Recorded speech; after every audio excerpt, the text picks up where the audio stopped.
სამი ამაღელვებელი სიმართლე, რომელსაც სამწუხაროდ ძალიან გვიან გააცნობიერებ. პირველი, მთავრობა არასდროს გიშველის.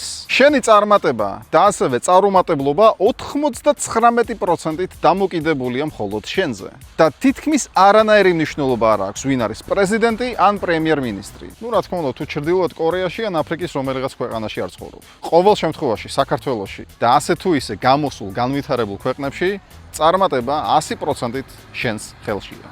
მეორე, ხშირ შემთხვევაში სკოლის და უნივერსიტეტის გამორჩეული და წარმატებული სტუდენტები მუშაობენ მათზე, ვინც სასწავლებელი შუაგზაზე მიატოვა. სოფლიოში ყველაზე მაღალ ანაზღაურებადი ადამიანები შოულობენ იმით, რომ აზროვნებენ განსხვავებულად და ანგრევენ ჩვეულ სტერეოტიპებს.